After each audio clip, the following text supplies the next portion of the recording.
Good morning, good afternoon, good evening, wherever you are. And welcome to this British International Investment event on channeling investment support for adaptation and resilience in developing countries. So this event really comes on the back of the release of the final Intergovernmental Panel on Climate Change report that confirms that climate change is occurring at a faster pace than previously estimated and already having very severe consequences, more severe than even previously anticipated. I think, as we know, the window for effective action is rapidly closing.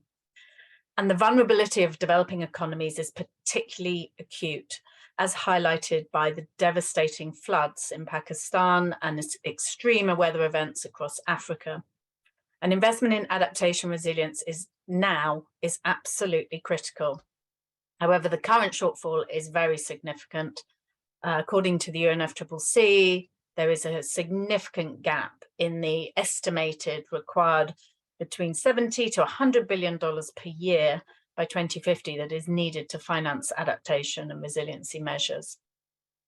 So in the first part of this event, we will hear from Minister Sherry Rehman, Pakistan's Minister for Climate, who I had a real honor and pleasure to be able to meet earlier to discuss some of the climate impacts that Pakistan is facing and the crisis really as a country that is on the front line of the climate crisis. Minister Rehman probably doesn't need much introduction, but just briefly to highlight, she was a leading force at COP27 in delivering on the loss and damage outcome in particular. Her role as chair of the G77, or Pakistan's chair of the G77, was really critical in delivering such an important outcome for all the vulnerable countries and communities. Also, the minister was recently ranked as one of the 100 most influential people of 2023 by Times Magazine. And the Financial Times listed her as one of the most influential women of 2022. So really, without further ado, I'm delighted to hand over to the previously recorded interview with the minister and look forward to catching up after. Thank you. Hello, Minister Rehman. Thank you so much for joining us today. It's a real honor and pleasure that you're able to join our event. Of course, last year's floods were devastating for many millions in Pakistan, and your country really is now on the front line of the climate crisis. Could you tell us a little bit more about how you and your government are working to help build resilience and recovery to these floods? Thank you very much. First of all, a couple of things. Yeah, it's not a few million or many millions. It's 33 millions to be exact, which is important because this is an unprecedented number of people to be impacted by any climate emergency known to the century or any other for that matter. So that puts the 33 million, the size of about 3 medium-sized European countries, up for multiple levels of interventions, from relief, first life-saving and then relief, rehabilitation, and then reconstruction in presumably resilient lifestyles, as well as livelihoods and shelter that is resilient. So now this is a virtually I wouldn't say it's an impossible task. It's something that we have had to, just put our feet into and get on with it instead of complaining about the size and scale and magnitude of what ripped through Pakistan. But 1/3 of the country was inundated. And what's happened is that many parts of the south of the country, the topography is still transformed, which means that the water has not left. Why? Because some of it is under sea level because of rising sea levels, and much of the water was in such large quantities from the sky that it has nowhere to drain. That is the way the land, these are flat lands and they're under sea level. They're not enough near riverbeds enough. Those that are near the riverbeds already were engorged and they overflow. And, obviously created miles and miles of a horizon without land. Now, I'm sure many of you have seen that kind of horizon, which is something many of us have never seen before. Inland, we had aircraft as well as Pakistan Navy inland, which is more than just operating small craft. So it is clearly a climate Armageddon that came home to Pakistan, and it was, to my mind, a very clear message that this is an accelerated decade for climate transformations, and that these are not transformations that will leave the country open for any healthy human habitation. So where do we go from here? First of all, we try to bring our people out of those areas. Now, 33 million is a lot to bring out. There are still over 1 million that are living near flood waters, which, as I said, are not receding. There's only so much land to go around. Many people have lost their livelihoods, obviously, and we've lost over 1,800 people. We have also been impacted. I mean, there's been an enormous exogenous shock to the economy, which was already debt-ridden. And just the task of recovering and providing relief, I mean, just the basic relief, all our funds are repurposed. Every single piece of money for resilience, even from my ministry, which is a long-term planning ministry, has gone towards first needs of, which is a cash dispersal called the Benazir Income Support Program. Now, that's a gold standard program that is recognized internationally as one of the best social protection and most transparent social delivery nets. Now, we had to expand that to cover urgent flood relief, not rehabilitation. And that's where all our financial envelopes have gone. I have to thank all the countries and MDBs and even the UN system that was down there on the ground. They were on the ground, and I don't think without them we would have been able to save enough lives. But the fact remains that once the middle of the crisis has gone, the fury of the waters has abated, the cameras have left, and the question I'm being asked is, what are you and your government doing to deal with it? Well, clearly, we are having to do it alone. And I'm not sure that there is enough money or climate financing, which is a separate thing, and we can talk about how that does not address or respond to the urgency and scale of upcoming climate patterns and disasters in the entire developing world, including South Asia and the rest of Asia. It includes many other countries, including the small island states and Africa, where the time scale of climate events is so accelerated that countries are what, at least I see in my country, what I call a recovery and resilience trap. We are still building, rebuilding with resilience with whatever funds we have and indigenous expertise. But while we're rebuilding, it's April, we are standing in April now, and the first floods of the north have already begun yesterday, which means one of the beautiful valleys of Swat is one of their main roads is swept away. The bridge that was built without resilience, let me say there was no time to build with resilience. That still requires a fair amount of planning and a technical expertise, capacity, and a load of money. We were still rebuilding that. It's over. It's gone again. And this yesterday's flooding, it's just incipient.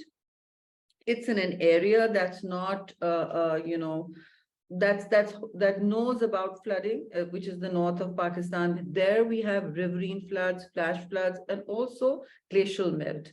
Now, I don't know if you know, Pakistan is one of the country with the largest amount of glaciers outside the polar region. So we have from Delta, which can be bone dry or flooded. And in the north, we have these glaciers, which are also rapidly melting. And I was in the office all day saying, well, we need to be expecting and making plans for what is known as glacial lake outburst floods, which have gone up by 300% in the last 2 years. And when this kind of a lake bursts, No amount of planning can stop anything. We are, however, because we are expecting it, used to saving lives. We don't lose lives anymore. We do lose, however, hydel and other infrastructure, the hydel power plants that a community set up in the north because of mountain water. So it's a lot of different things coming at us at the same time. It's cascading heat waves. And we've been the hottest country on the planet 3 years running in the south of the country, 53.7 degrees. Now you tell me, and I'm also in Islamabad bracing for the forest fires, because that's also one of our concerns, that some of the disasters we saw. But we lost last year $30 billion in economic losses and damages, right? That is an estimate by the World Bank. It's a conservative estimate. And they also, while I'm going through our adaptation plans and resilience again in the office today, they also concede that $348 billion is needed until 2030. Not far away, 2030, for Pakistan to keep its head as a development and sustainable index survivor, literally above water. So that kind of money is not in anybody's pipeline, envelope, or plan. So I know that you are asking the conventional questions, but you're going to have to ask very unconventional questions for a time that the country and the world has not seen before. Now, that time has not come to the UK, it's come to other doorsteps, but I would treat it as a postcard from the future if I were you. So the last thing I want to say when I speak to this question is why I'm saying treat it as a postcard in terms of planning, because no climate ecosystem knows any boundaries. So when the weather pattern hits hotter countries first, the wrong longitudes, what it does is it adds risk in unpredictability, and obviously it wipes out years of development capacity. And what that does is creates a whole new apartheid of want and need. And when we have this level of want and need, we also have social unrest and public anger. That is something very hard to address, and climate change then knows no boundaries. I don't mean people, angry people coming to your shores. I mean then when one ecosystem fails because it is in peril, we are unable to invest the time and resources needed to nurse it back to health, or even say, for instance, nourish our Indus Basin back to health, which I can talk about as an investment project, since that is what you do. What happens is that one ecosystem fails, then it impacts another, sometimes of an ecosystem that is far away. Now, that's how climate science and modeling goes. That's not what the forum is about. So we can talk about more kind of focused topics that are of interest to you, which is climate finance. I assume that's what you want to talk about. Yes, thanks, Minister. I would love to maybe ask what we could do as a development finance community to really help ensure the investment does get to where it's most needed. But maybe just before that, I just wanted to, well, thank you really for all your work on the climate justice agenda, and in particular, of course, you played a pivotal role in securing the historic agreement for new loss and damage funding arrangements. So I just would love to hear, and I know our audience would love to hear, what are your aspirations for fulfilling that agreement this year? What would you like to see concrete steps this year? That's asking a kid in a candy store what you're looking for. Okay, but no, I have priorities naturally, and all countries have them. All global, development actors have them. So here's mine. It's not an impossible wish list, but it does lead into one action does lead into another.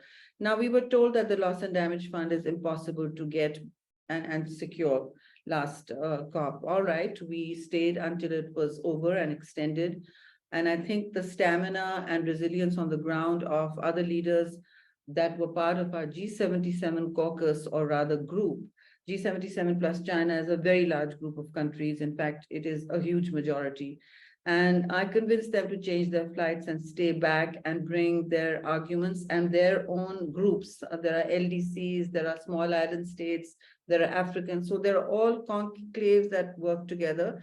And we allied them with our G77 under that umbrella, and we worked coherently with civil society as well as these nation states and these groups. Now, when we realized, I think that the Secretariat of COP27 realized Egypt was clear that we were not going home literally until this was done, until this was recognized as a right. Now, this was really just a moral victory. What people were expecting were pots of money to be transferred to a recurring crisis zone. That's not really happening.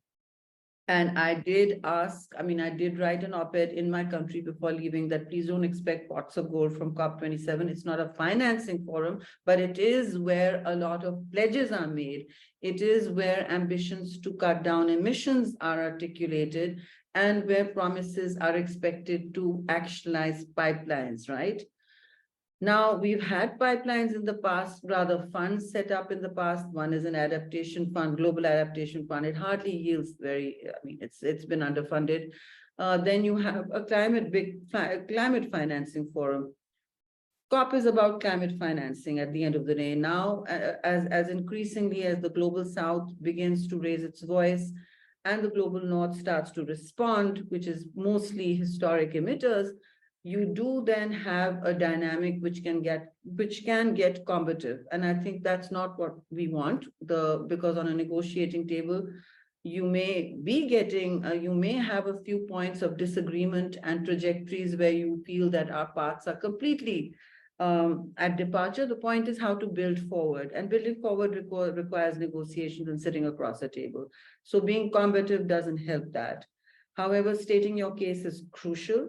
And sort of not being a wallflower about it is important. Now, when we say that, what happens is that we saw a lot of countries responding very positively, countries that had said, please, there's no play in this. It's not happening. Their ministers actually came back. They flew back because this was a long time for ministers to stay in a country.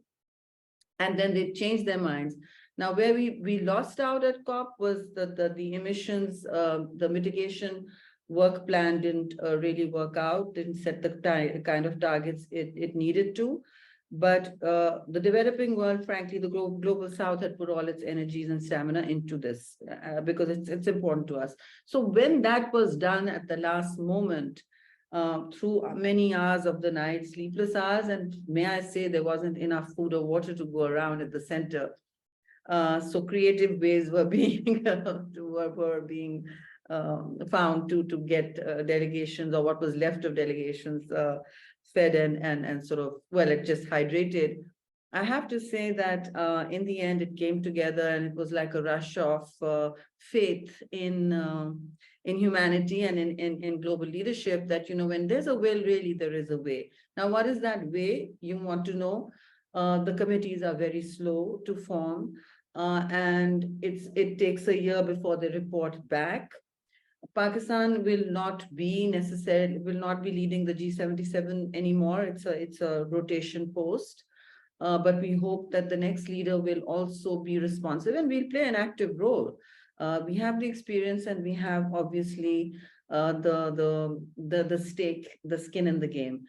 What's important here is that I had said at that time, on behalf of over 130 countries, the night the Loss and Damage Fund was created, that this is a down payment in our future, in our collective futures, because it's not just about one country. And when we make that down payment, that has to mean that certain steps will unroll in the future. That is what a down payment on a house or a mortgage or anything means. Now, those steps are very slow in unfolding.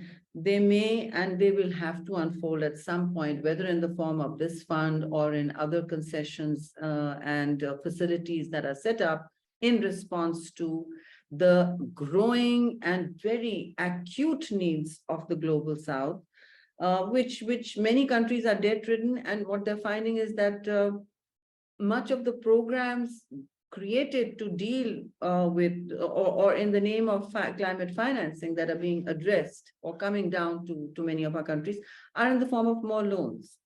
And that's actually a worry, but nobody's in a position to say no to ready, usable resources that have to be sent down to saving lives. Now, that's become a problem.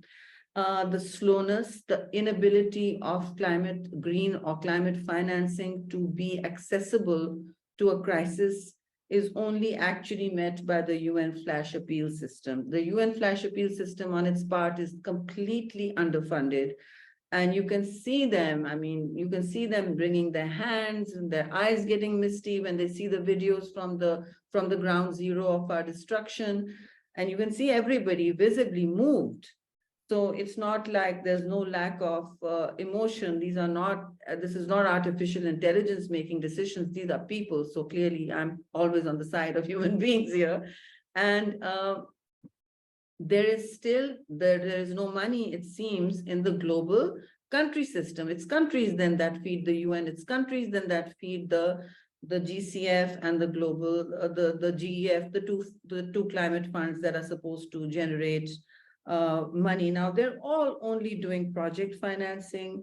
We are competing for those projects. We are writing those projects, and that we are finding that even if we win those projects at the global, I mean, we may be competing with Germany, for instance, for adaptation financing. And we'll find that if we do win, it will take anything as much as 1 year to 18 months for project financing to be released, which does not actually shift the needle on large scale needs to turn a page. You're not going to turn a page in a country when you're ticking a box on project financing. Half the time it will be just capacity financing, or it will be financing that is running into 3 districts of, say, climate smart agriculture pilot projects. Their box is ticked. They said, phew, we've done our bit in South Asia, in the worst areas. We've helped the women. It's gone first to gender. So all the boxes get ticked. But it does not meet the onset of egregiously amplified needs now that are putting, I mean, that are making vulnerability a death sentence for countries, for communities, for entire nations. There is no vulnerability index, even in the world, other than a German NGO called German Risk Index. So the world of climate financing has no real even social indicators to work with. I mean, yes, you can use other ones, but the vulnerability index is still not done by the UNFCCC. And the climate financing is is almost frozen in aspic half the time. So here we are with a loss and damage fund, yet another fund, which needs to be financed, which needs to be creatively operationalized, which needs to address as executive financing tools should on the ground immediately, but it's not. So right now, it's not addressing any needs. It is that fund on the future, but I'm not pressing for that check to be written on that the down payment to be signed. No, but it remains unsigned. Let's be very clear. If we want to speak in metaphors, we want to cut across the chase, it remains unsigned. And that has been the fate of many such funds.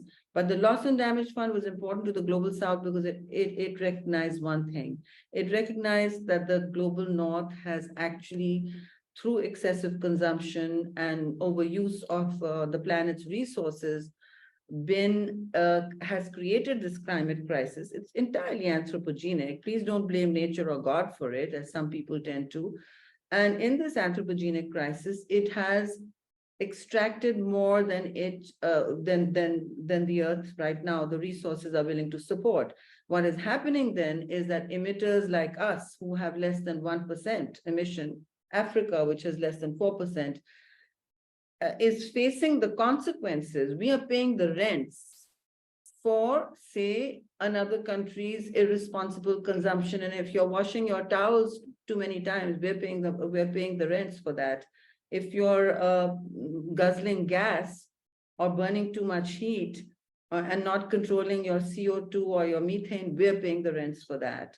And those rents are not just money, they are in actual lives being given away, in actual children losing their futures, in women and children who were impacted. 70% out of 33 million, the vulnerability impacts of women and children are always the highest, as your forum should know. So the disproportionate impacts are felt on countries nearer the equator, on countries that are less resilient, and we are still waiting for the industrial north to live up to its responsibilities. And I'm always willing to speak to people who have heard our voice and want to help, such as yourselves. Yeah, well, we've been leading an initiative, an Adaptation Resilience Investors Collaborative, to see how DFIs like ourselves can really help to accelerate more, particularly private investment for adaptation and climate resilience. Yes. And could you maybe just say briefly, because I know you have limited time with us today, what could we do more and to help implement and invest in your Pakistan's National Adaptation Plan? So here's the thing. What you can do is bring in investments to the water management sector, water resources, because water is clearly one of Pakistan's biggest frontline crises. While we have water everywhere, and not a drop to drink, the issue is that by 2025, we could be water scarce. We are glacial fed mostly, yet that water is in, and managing water is a very expensive business. Now, adaptation is an expensive business. $1 without development without adaptation, say $1, and development with adaptation is $1 to $4. So the cost goes up exponentially. And investors can look at, for instance, investing in a range of, we can send you a menu of items. We can do an entire presentation on one focus subject called the Living Indus Initiative, which was something that we launched at the ministry before the great epic floods came and repurposed all our focus, minds, attention, and money in that recovery project. And so that was what we call an axis of adaptation project for the country. Because the Indus River is our lifeline, 80% of people and communities and agriculture is entirely dependent on this river. It cuts across all 4 provinces. It changes face as it goes through from the north to the south. And what we have designed as an investors project for both big public investors as well as private is a menu of 25 living options, in which you can pick anything that's from $16 to $18 billion, the whole project. But you can pick a number of options. You can pick up one of the least expensive ones, for instance, say community ponds, which build water bodies around the Indus, responsibly managed water bodies for the communities, which are plastic free, which recharge the river basin. It is one of the most polluted rivers in the world now. And so it needs help. Its basin, its aquifer, it's the quality of its water, all of it needs help. Its marine life needs help. It's the sewage that goes into it needs to be treated. So there is a number of investment options, from large scale depollution. The expensive ones are depolluting the river. The less expensive ones are working around or creating plastic-free cities around the Indus. And incidentally, all of Pakistan's cities except one, Quetta, is built around the Indus. Like all great civilizations, you build around a river. So just like London is. But so we are clustered around this river, and we need to reduce pressure, the urban pressure and the agriculture pressure on this river. Livelihoods are all related to it. Urban economies are dumping into it. And now we need to clean that river and recharge its aquifers. It's more longer term, of course, than rehabilitation, funding or building. That is going on, and that's a more urgent need. But this too is needed to keep the river and the country afloat. We'd be happy to send you a whole presentation on it. I'll be happy to make it to your forum virtually. Mm-hmm. Thank you. Thanks so much, Minister. And yes, thank you for all your work, not only for Pakistan, but all the vulnerable countries and communities around the world. So I think that was a very upsetting, really, set of interventions from the Minister. But at the same time, as we hear, countries like Pakistan are really leading the way to help build resilience and demonstrate that the climate crisis can be adapted to. But of course, governments cannot do that alone. And so we'll hear today now from a couple of speakers who have actually very deep experience in working to tackle climate adaptation and manage climate risk. So I'm happy to introduce my two panelists. I think we're going to start with yourself, Jay. So maybe I'll do brief introductions and then hand over to you, Jay, for some of your reflections. So Jayco is Managing Director, co-founder of the Lightsmith Group, which is a private equity firm really specializing in investing in climate resilience. Jay has over 20 years experience in investing in public and private sectors with previous roles, Managing Director and Partner at Sigler Gulf, and also you are Head of Investment Funds and Chief Investment Strategist at OPIC, the US DFI. So I'll briefly introduce Dolika Banda. Dolika is our non-executive director at British International Investment. We're very lucky to have you, Dolika, and also have many, many other roles, including as Global Ambassador for the Global Steering Group for Impact Investment. And then of particular relevance to this event and our discussions here, Dolika is former CEO of the African Risk Capacity Insurance Limited, which looking forward to hearing more on that. Dolika is a Zambian national with over 25 years experience in international finance and banking across Africa, Europe, Latin America, and the Caribbean, and the US. So Jay, turning to you first, I mean, we heard from the Minister some very worrying trends that are impacting many countries already now. Can you give us a few of your reflections on some of the issues that the Minister has raised? Yeah, absolutely. And thank you very much, Amelie, and for the BII to have me here is to comment on a little bit of what I think is a fantastic presentation and intervention by the Minister. I mean, I think it's very sobering. I think, you know, at the tagline at COP27 was, what happens in Pakistan does not stay in Pakistan. I think the point that she was very, I think, graciously making was the interconnectivity of ecosystems and of the global population is just an absolute fact. And so the tragedy that continues to unfold in Pakistan is something that we should, you know, at a fundamental level, just take a moment to recognize and to pause about. I mean, 1,700 people died in the initial flood, over half of them children, I think, as I understand it. And that is unfortunately the beginning of the crisis, not the end, for those people that are you know, other members of our family on this planet. So, you know, first and foremost, I think it's very important to recognize that, particularly the impact on women and children, which is always disproportionate in these kinds of natural disasters.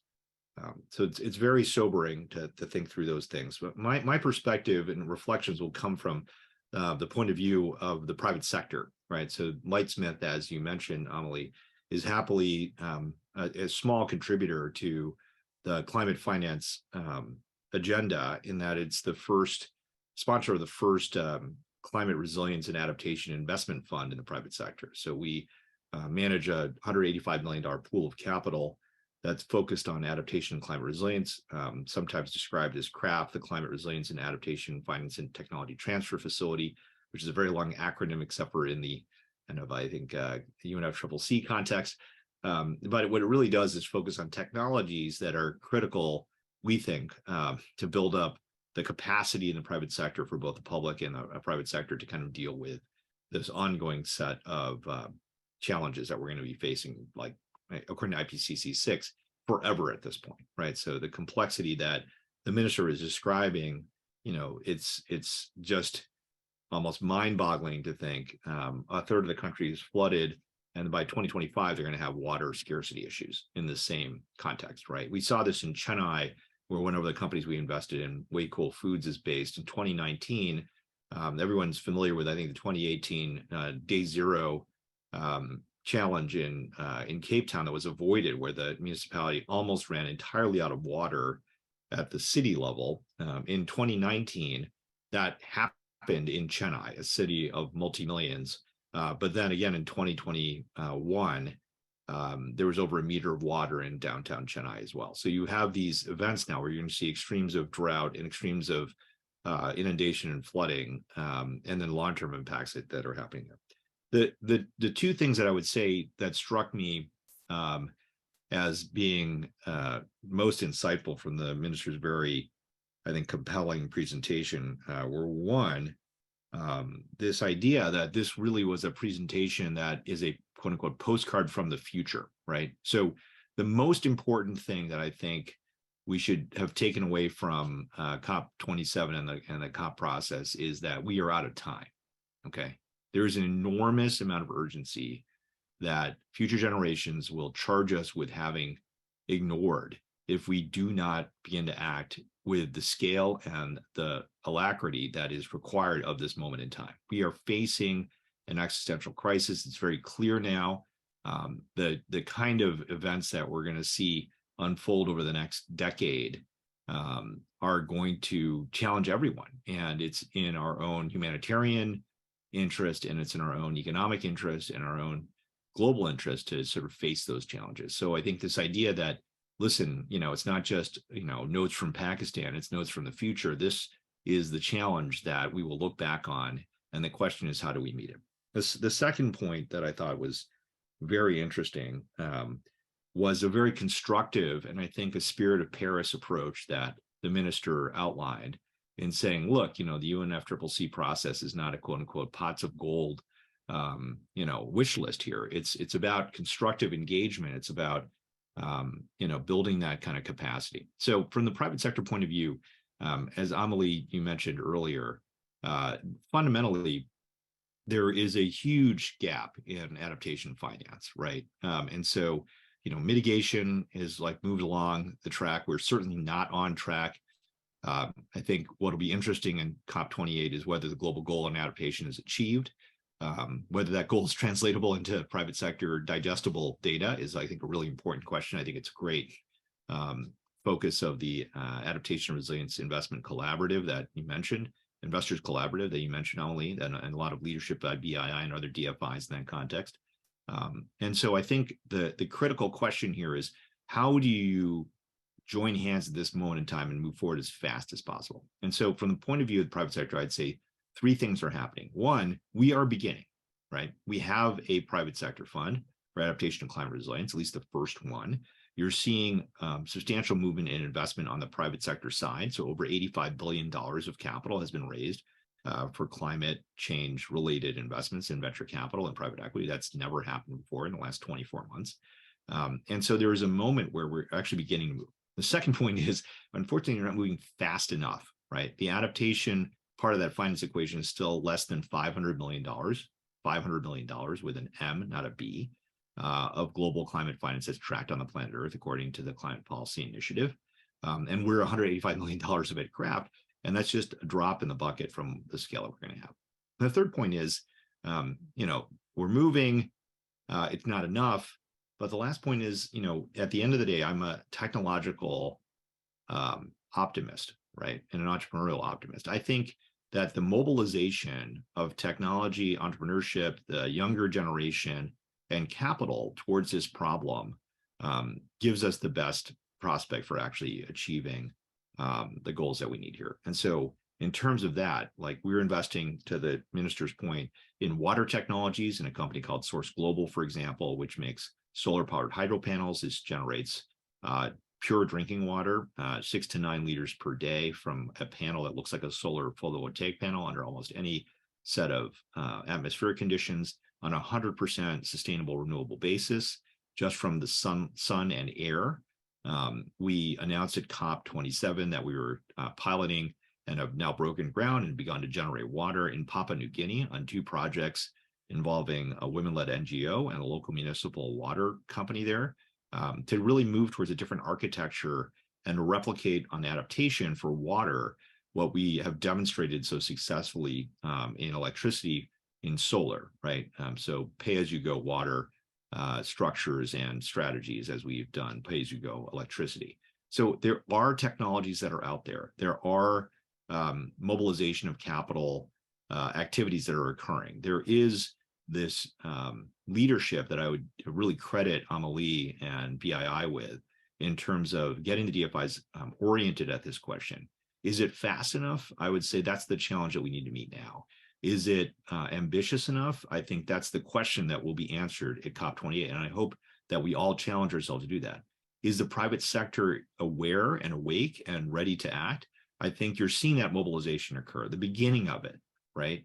And so in all of that, I would say, while we take this moment to think about the minister's challenge, the one bright spot that I would say is that at COP27, when I was on a panel with Ambassador Samantha Power from USAID, she said, when you look at the receding waters in Pakistan, the buildings that were left standing, in many cases, were USAID funded schools that were built to global standards for building codes, and they became places of refuge. They became places of recovery.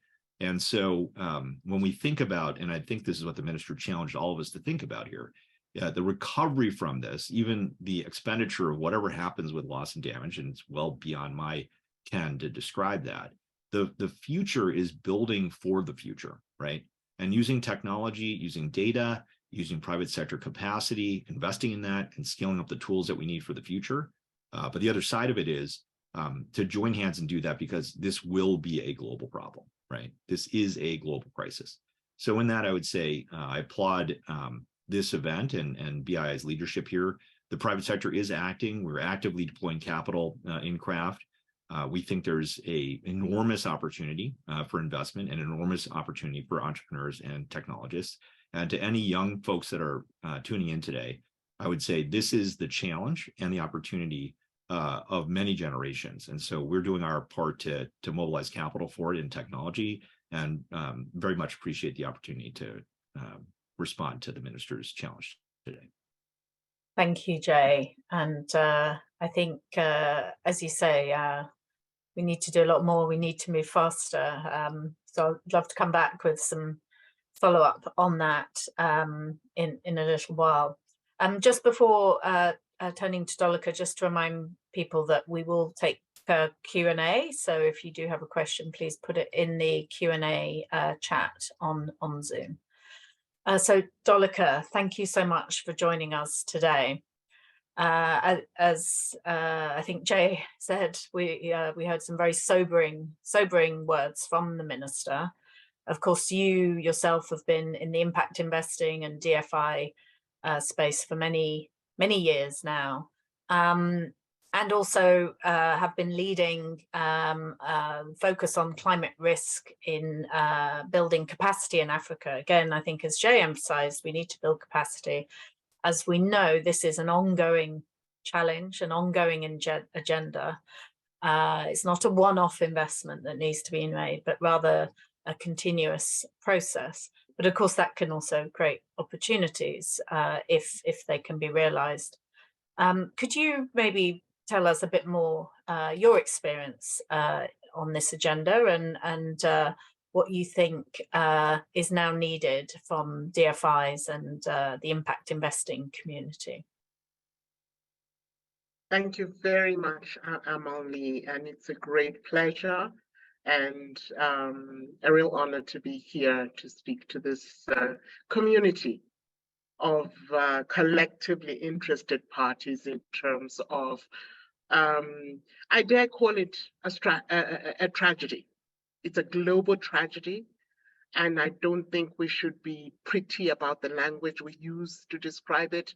I don't think we should be politically correct about how we discuss this issue of climate change. And within that, the different concepts of adaptation, resilience, as well as mitigation.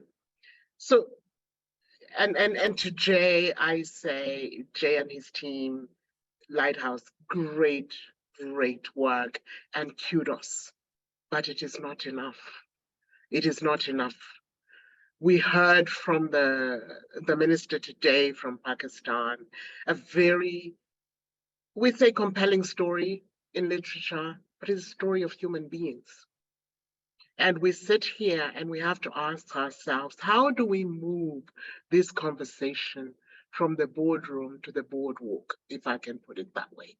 The boardwalk being the ordinary lives of people. We discussed this at various COPs, with COP28 coming up,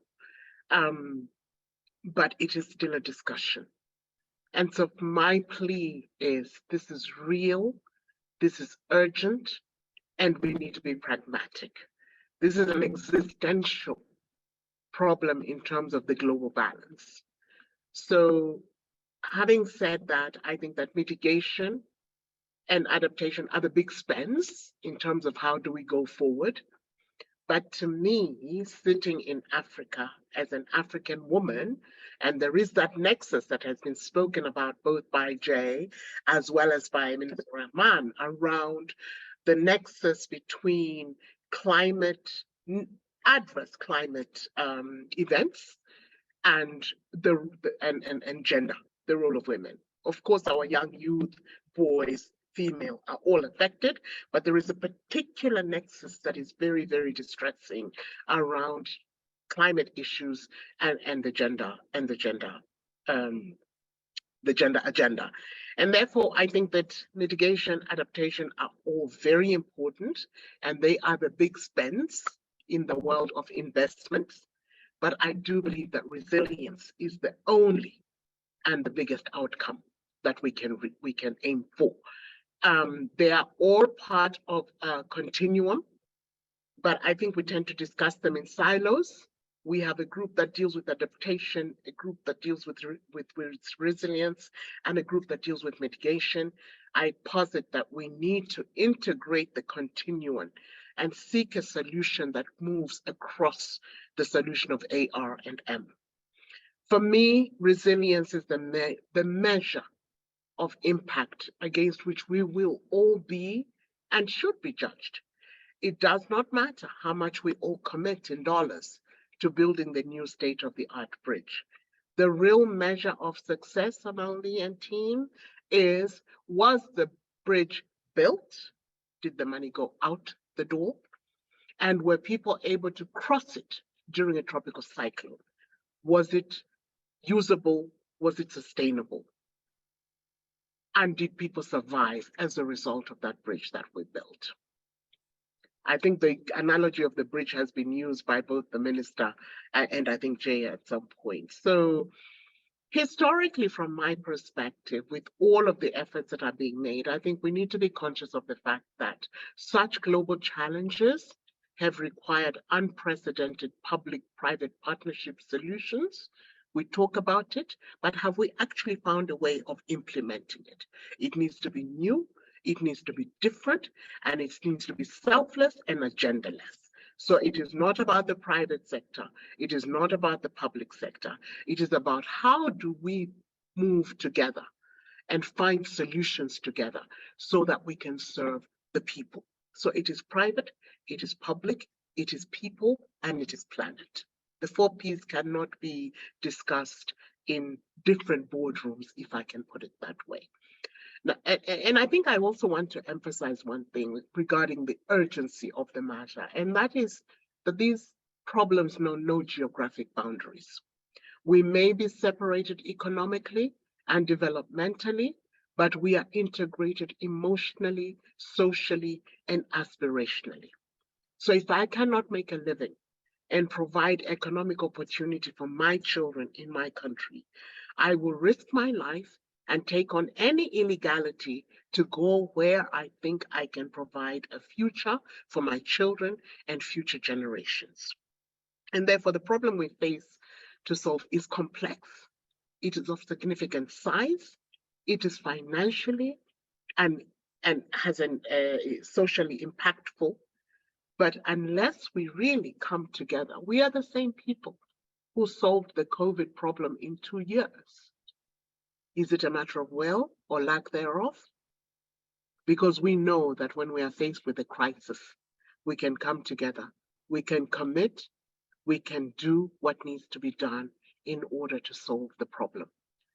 And I will just close on this particular subject matter, Emily. I know you're going to ask us a number of other questions, but I will close by referring it to the issue of, and I think Minister referred to this, Minister Pakistan, in terms of an adage that those of you who live in Washington, D.C. will say, there should be no taxation without representation. The issue of global climate adverse effects is as a result of man's behavior. It is not nature. It is not God. And in that behavior, we have to make sure that there is equitability in how we arrive at the solution.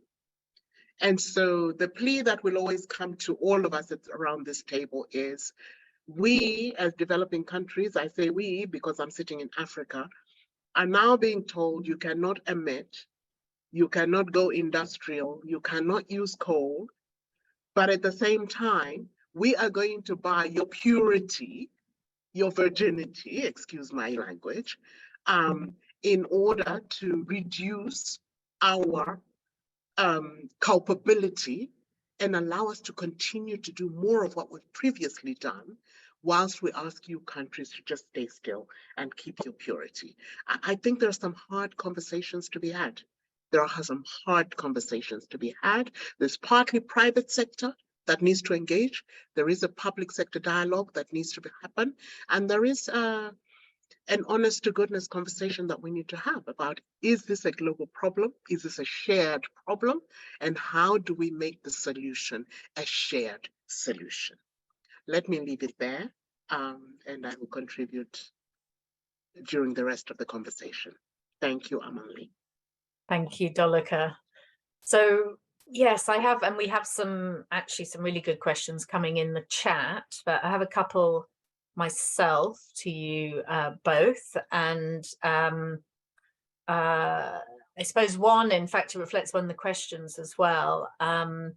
Maybe to you, Jay, in particular, how do we get more crafts? How do we, help sort of build out, replicate, scale the types of solutions that you're leading?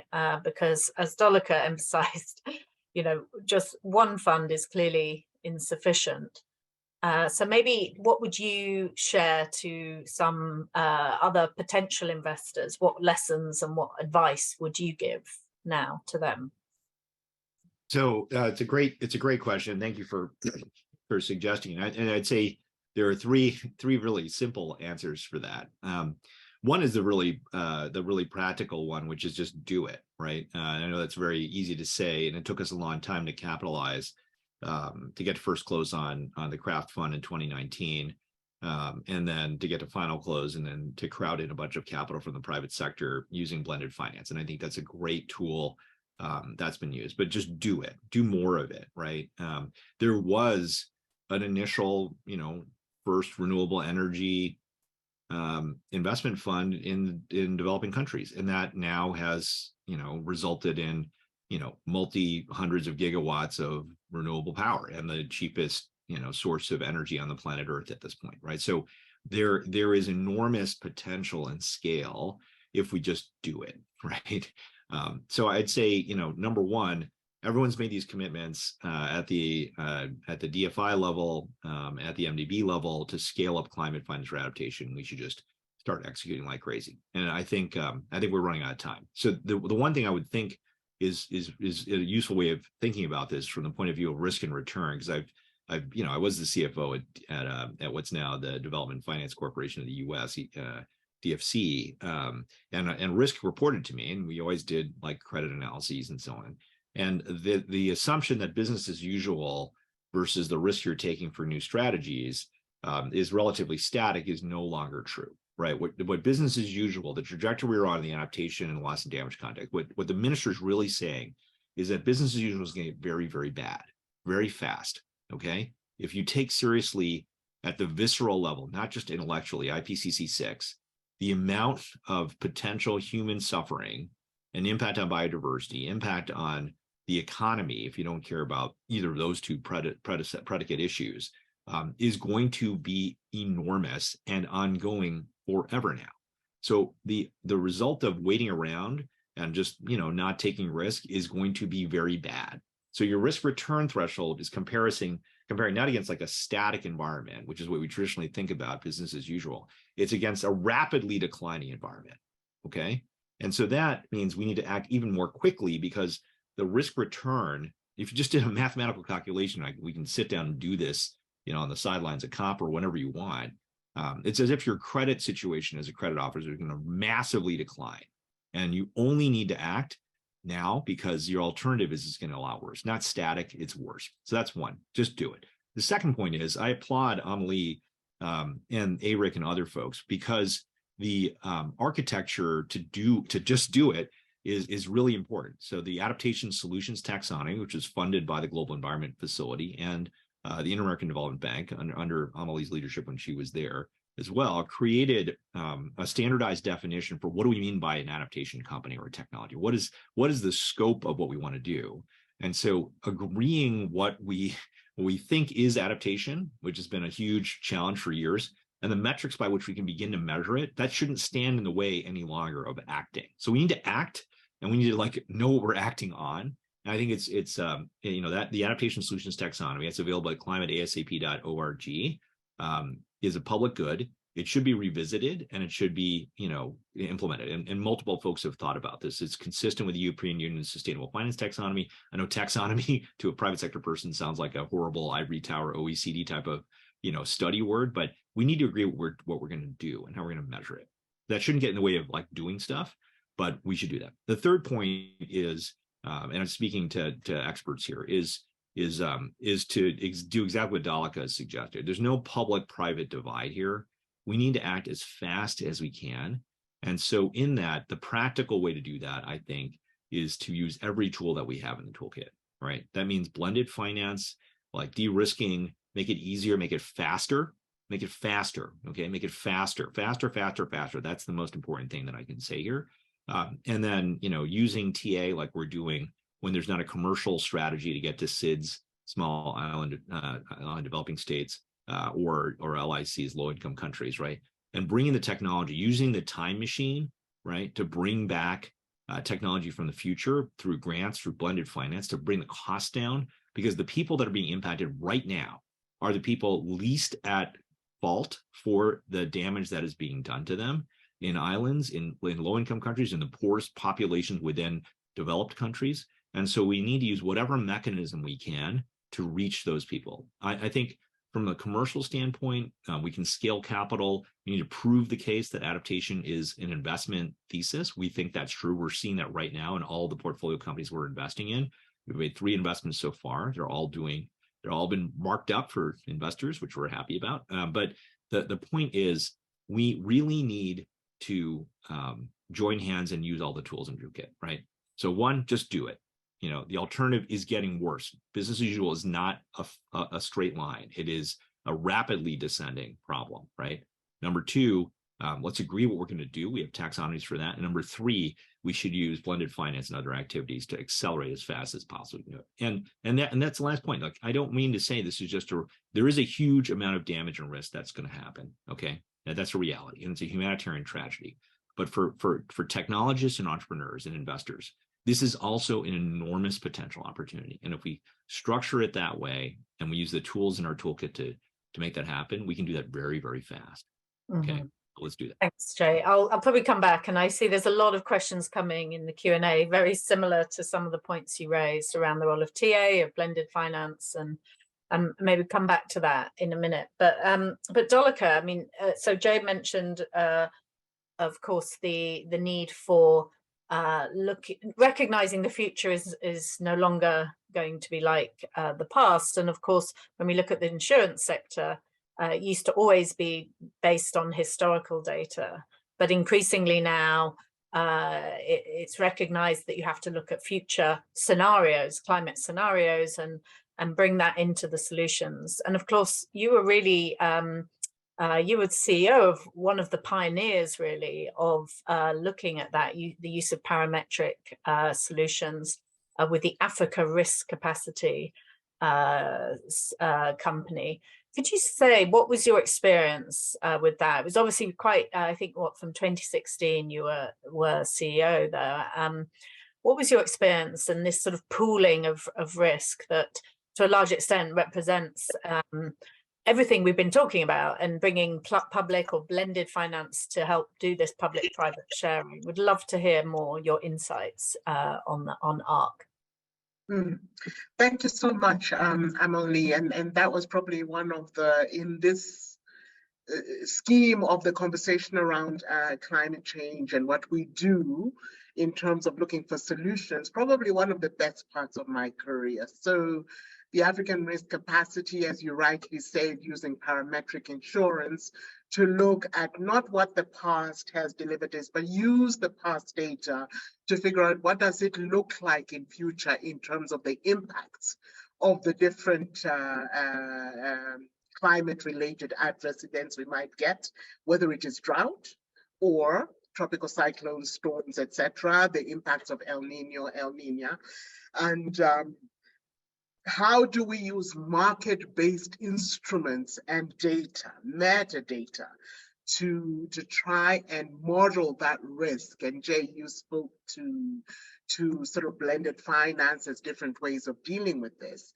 So, you know, the African Risk Capacity, Emily, and community here was a child born ahead of its time, and I commend the UK government at that time, as well as the BMZ German government, subsequently followed by others, Canada, etc., and the US, to support a new concept, innovation, in order to deal with this matter. So Minister Pakistan mentioned unconventional, a postcard from the future, apartheid in some form or other. And I think this is what African Risk Capacity was. But what for me it embodied was forward-looking, it was innovation, it was using technology, so tech-based solutions, as Jay mentioned, but it was also about bigger senses of responsibility. It was about ownership. There was a treaty ratification that was needed by African states and continues to be needed. They have some of the challenges of that. Not all African states have signed up to this treaty or ratified it. The second component, I think, is that, so there was ownership by Africa. There was also that this is our problem and we have to be part of the solution. There was also a sense of global acceptance and responsibility. And so a partnership between the Africa Union, who is the seat that owns ARC, as well as United Nations, as well as a few governments that I have mentioned, to say we are going to be a catalyst for trying to find a solution, proactive solutions, ex-ante planning, identification of risk, quantification of risk, and therefore structuring of the necessary mitigations against that risk, very much figured around and anchored around resistance. And therefore the opportunity for climate risk insurance, it is all in the structuring. It is in the data, it is in the forward-looking, it is in using international landscape weather patterns to really quantify the risk and say, if this event happened to this extreme, this would be the impact on a normal household in a normal African, let's say Malawi, Zambia household, which requires to sustain 6 people, and just running it down to the numbers. But at the end of the day, it is what Jay just said, just do it. We will learn as we go along. We will not have the perfect solution. So for me, the African Risk Capacity provided us with an opportunity to bring a market-based solution based on the insurance product, using technology, parametric insurance, global partnership, as I just mentioned, to try and find a solution. Now, a big part of that solution is going to be resource mobilization. Insurance requires premium payments. Most of the countries that are most impacted by these events have a national fiscus dysfunctionality, disconnect. And therefore, there was also a game to be played in terms of the global geopolitical relationships to say, we can support this country in terms of humanitarian aid, or we can support this country, or we can support this country also with ex-ante instruments such as pay a premium or help them to match the payment of a premium so that we get big coverage in the event of a disaster. So for me, the African risk capacity is something that some people will say it's not been successful, it's not sustainable, but I do believe that with the help of the BIIs of this world, on which I'm very proud to sit as a board member, and I'm sure we'll have a chance to talk about the different things that BII is doing in this area. But this is an opportunity to try and find a solution that is not an obvious solution. But it's not just an Africa problem. As we have now found out, it's a Pakistan problem. It's a Mexico problem. It's a Haiti problem. It's a Caribbean problem.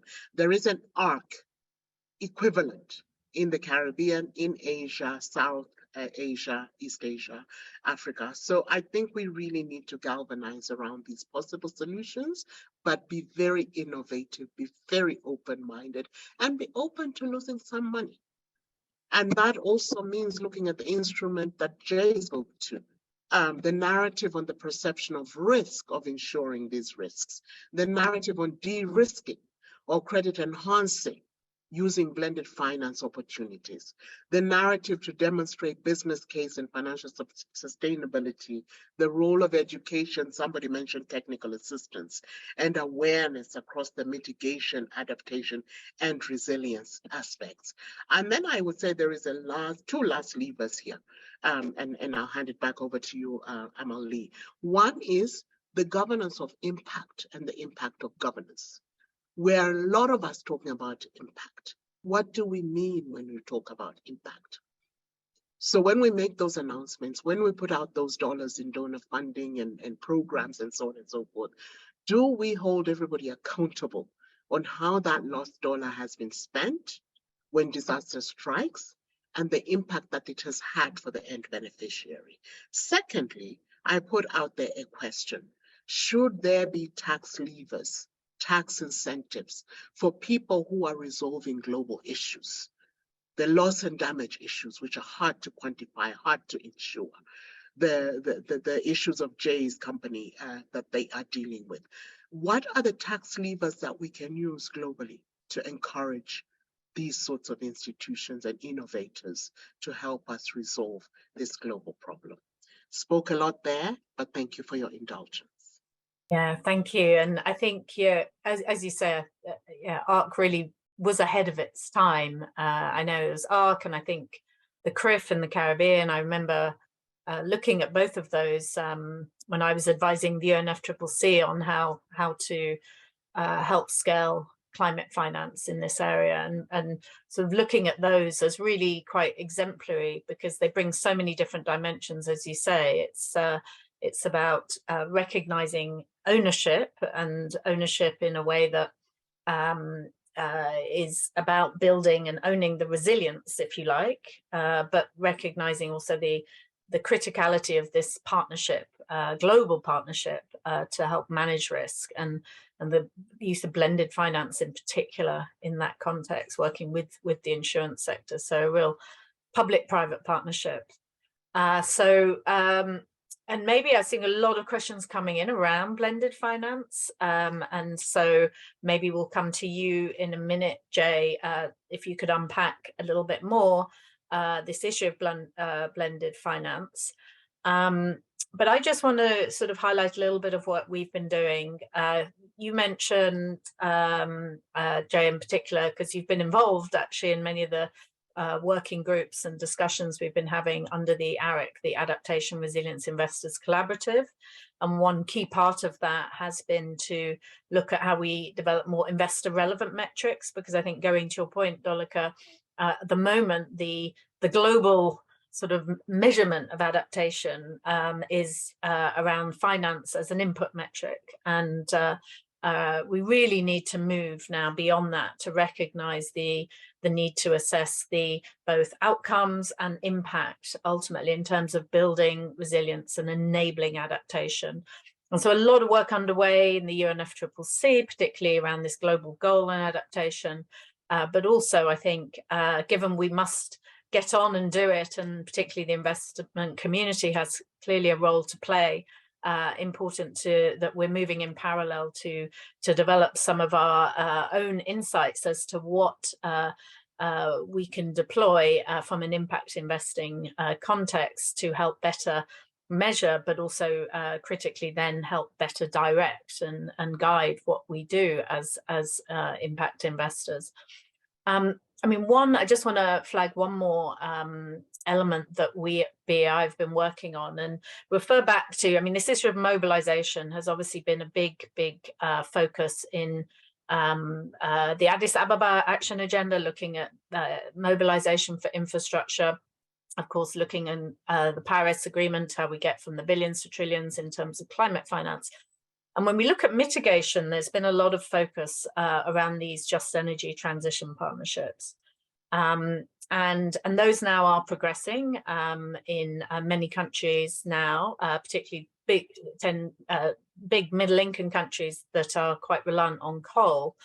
But when we look at adaptation, there's probably less in terms of models to follow. But we've been looking at an approach that we refer to as care for water, where we look at how best to help unlock private investment for climate adapted water systems. And I think, as the minister said in the case of Pakistan, that how to look at the water system, not just now, but also in the future. Because I think, as we've seen, Pakistan has been heavily devastated by flooding. And part of that is a result of the glacial melt happening now. But once those glaciers have melted, Pakistan will really struggle, will have real water scarcity. So it's really important to be forward-looking and look at what is coming in terms of the potential risks, climate risks and climate impacts. And we've come to the conclusion that we need to look at the system as a whole, and in doing so, identify where the private sector can contribute. And critically, not just in terms of water supply, but effective distribution and effective use of water. And so I just wondered, from your perspective, and I know you mentioned, Jay, that some of the companies you've been looking at are related to water resilience. What do you think we as the international community, and I think, when we look ahead, some of the challenges that, as the minister said, Dolika, you said, and Jay, we really do need to see much sort of more of a global concerted action around this agenda. And in fact, many of these issues are going to be picked up at the summit, Macron's summit in June, that Mia Mottley in particular with the Bridgetown agenda has been highlighting the need to really accelerate action to help the most vulnerable countries in particular. But what would you like to see this year in terms of the development finance community coming together that could really help accelerate the private sector in delivering these very urgent and critical technologies and services that are so needed?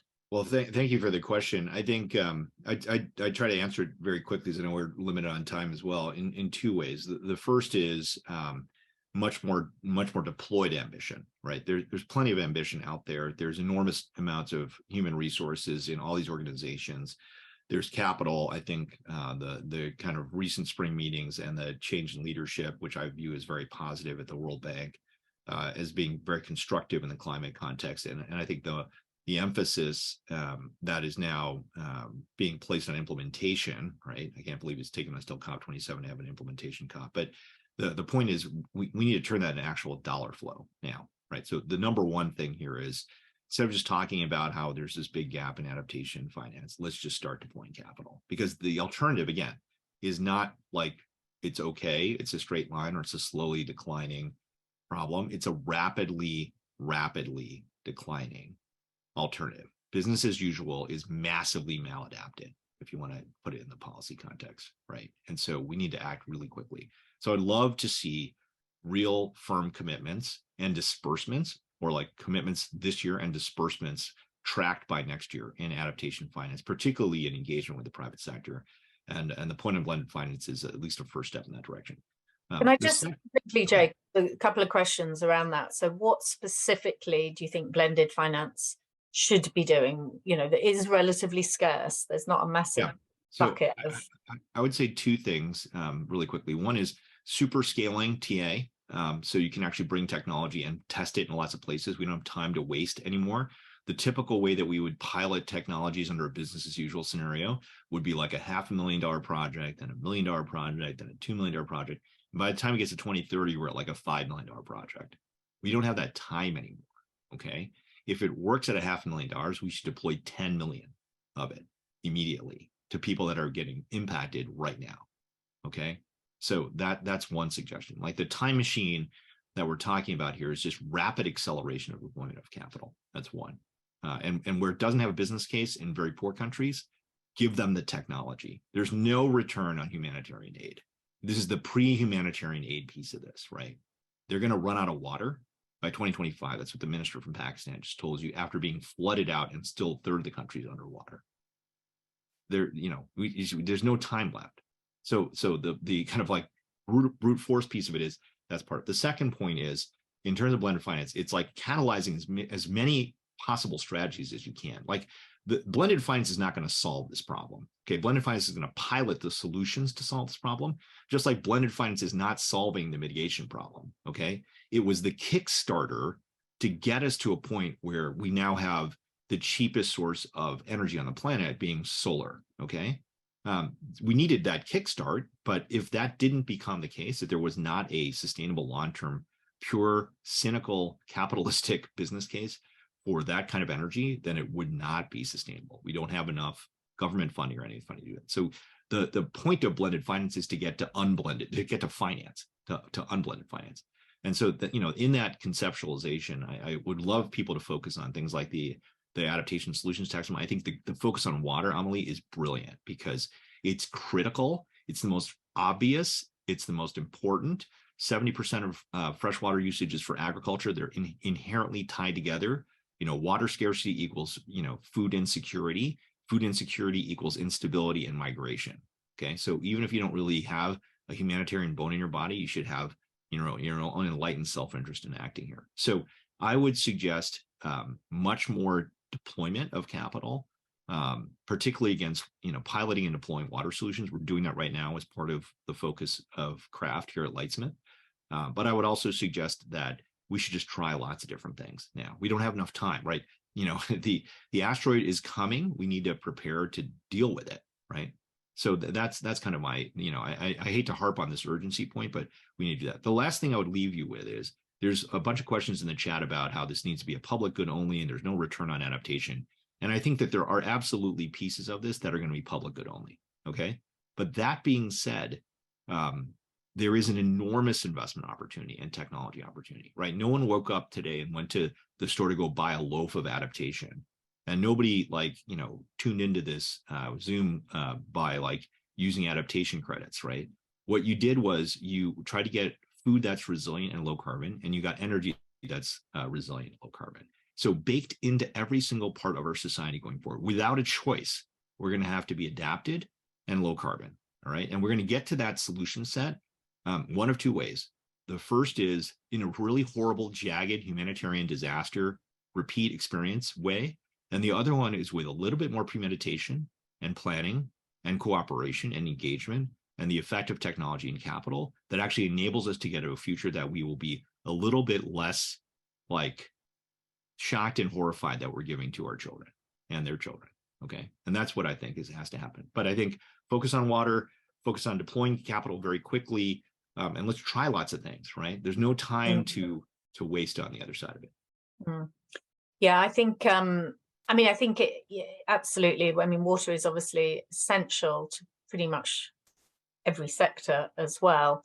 At the same time, there will be other critical infrastructure that probably also needs to be focused on at this stage. I feel that, we talk a lot about we have 10 years to really stay within 1.5 degrees, or probably less than 10 years now on the mitigation agenda. But we really also have only probably so many years before we can build the types of capacity and lay, if you like, the foundations for a resilient global economy that, of course, we know will be disproportionately vulnerable. So we really have a very, very urgent task to actually lay those foundations in those most vulnerable countries. So Dolika, maybe, and I'm conscious of time, may have time for one more question to you both, but what do you think, again, and in the spirit of this sort of public-private partnership, or recognizing we shouldn't differentiate between public and private ultimately, but how we partner and come together to really lay those critical foundations? So look, so much more to say on this subject matter, Emily, but if I can put it in the context of what you have just said, I would say put it on two pillars. Put the responsibility on the public sector in terms of education, awareness, sensitization of what we do on a daily basis, how we do it, and how that impacts the future of this planet at every level. Collective responsibility for everything that we do. That is on the public sector side, and I think we have a role to play there. On the private sector side, it's just finding the resources, structuring the resources in such a way that we can demonstrate, pilot, to use a word that Jay used, the viability of this. It is not that climate finance is risky. There is no proof that this is risky. But what we don't know, we classify as risky. We did the same thing when we're talking about microfinance. We did the same thing when we're talking about gender finance. We did the same thing when we're talking about SME finance. What we don't know becomes risky simply because we don't know. So the role of the private sector providing solutions that can demonstrate that these investments are bankable is extremely important. There's much more to be said, but if I were to just summarize it into those two sort of responsibilities on the public sector and the private sector, it would be those two lenses between the two. Somebody mentioned the role of education, of health. A stunted mind, a stunted diet is a stunted economy. That's one. Secondly, on the education of women folk, the multiplier effect, which still needs data and empirical evidence to justify it, is much, much higher than the multiplier effect of educating a boy child. With no disrespect, Jay, but this is just the sensibility and the sensitivities of the way women nurture the communities in which they operate. So those would be my closing comments, given the time constraint. Thank you both. And as you said, Dolika, there's so much more to be said. But I think at the same time, it's also, we really need to get on and do as well. COP27 really was an implementation COP. Agree, Jay.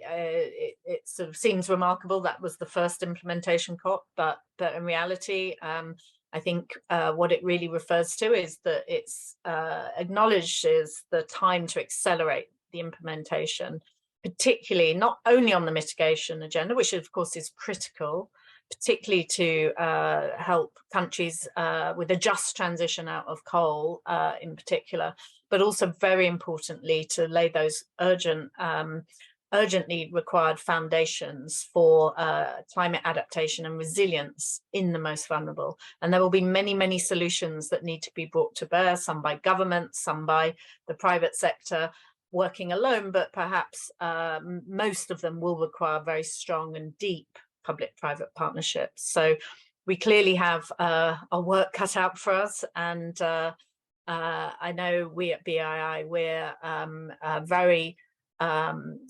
very much appreciate all the collaboration we have with yourselves, and because both of you are both strong inspirations for our adaptation and resilience agenda.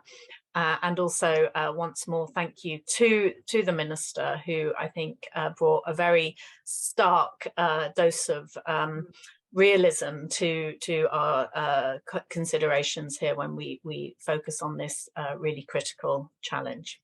Thank you both, and thank you to all the audience and all the excellent questions. I hope we covered most of them in some form, and look forward to the next event. Thank you. Thank you so much. Really appreciate the chance. Thank you, Jay. Great to be on the same platform. Thanks, Emily. Thank you.